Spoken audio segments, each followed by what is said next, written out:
Hi to all. In this video, we are going to see about no load and blocked rotor test. To analyze the three-phase induction motor performance using circle diagram, we need to determine the equivalent circuit parameters of the machine. Approximate equivalent circuit of induction motors. As in case of transformer, the approximate equivalent circuit of an induction motor is obtained by shifting the shunt branch RCXM to the input terminal as shown in the figure 3.15. This step has been taken on the assumptions that voltage drop in R1 and X1 is small and the terminal voltage V1 does not appreciably differ from the induced voltage E1. Figure 3.15 shows the approximate equivalent circuit per phase of an induction motor where all values have been referred to primary. Okay. The above approximate circuit of induction motor is not so really justified as a transformer. This is due to following reasons. Unlike that of a power transformer, the magnetic circuit of the induction motor has an air gap. Therefore, the exciting currents of induction motor 30 to 40% of full load current is much higher than that of a power transformer. Consequently, the exact equivalent circuit must be used for accurate results. The relative values of x1 and x2 in an induction motor are larger than the corresponding ones to be found in the transformer. These facts does not justify the use of approximate equivalent circuit. In a transformer, the windings are concentrated, whereas in the induction motor, the windings are distributed. Concentrated means in a particular area, we are going to bound the total number of windings. Distributed means that coil will be distributed over the motor or generator. Thus, this affects the transformation ratio. In spite of the above drawbacks of approximate equivalent circuit, yield results that the satisfactory of large motor. However, approximate equivalent circuit is not justified the small motors. So, tests to determine the equivalent circuit parameters. In order to find the values of various elements of the equivalent circuit, tests must be conducted on a particular machine, which is to represented by the equivalent circuit in order to this.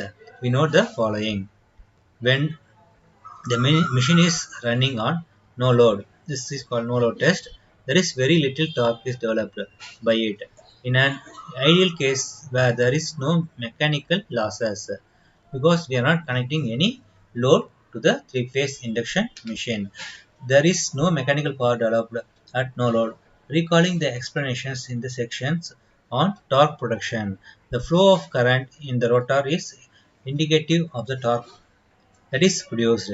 If no torque is produced, one may conclude that no current would be flowing in the rotor as either the rotor branch acts like an open circuit. This conclusion may be also be reached by reasoning that when there is no load, an ideal machine will run up to its synchronous speed, where the slip is zero, resulting in an infinite impedance in the rotor branch. Next one, when the machine prevented from rotation and supply is given, the slip remains at unity. The elements representing the magnetizing branch Rm and Xm are high impedance, much larger than R2 R dash and X dash in series. Thus, in the exact equivalent circuit of the induction machines, the magnetizing branch may be neglected.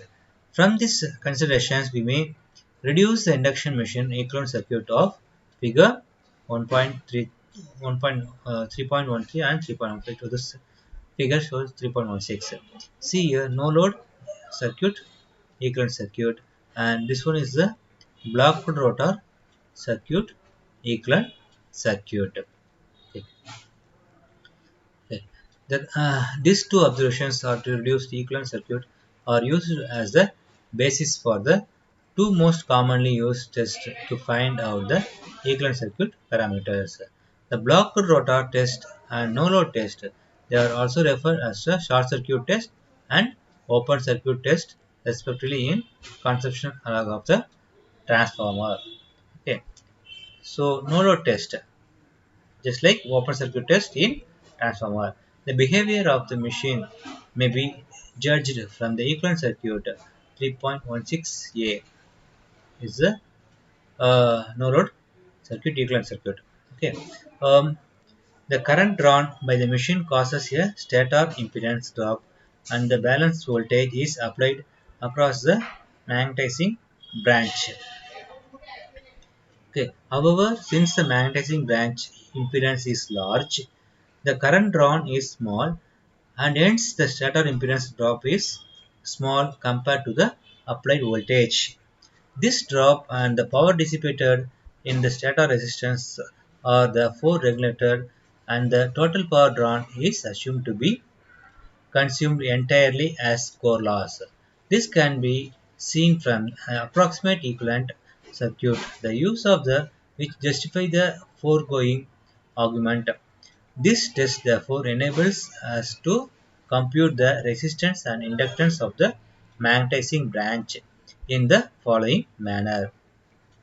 Okay, let applied voltage Vs, then current drawn is given by Is is equal to Vs by Rm plus Vs by Jxm.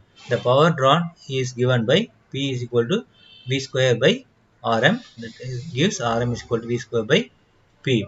Okay, Vs, Is and Ps are measured with approximate meters. With Rm known by above equation, Xm also can be found. The current drawn is at low power factor and hence it is so good for wattmeter should be used. Block to rotor test, just like a short circuit test in the case of transformer. Okay, it in this test the rotor is prevented from rotation by mechanical means and hence the name, since there is no rotation, slip of operation is unity. S is equal to 1. The equivalent circuit valid under this condition is shown figure 3.16b. This one. Okay. Since the current drawn is decided by the resistance and leakage alone, the magnitude can be very high when rated voltage is applied. Therefore, in this test, only small voltage are applied because it's a short circuit test. Uh, so we are applying the voltage.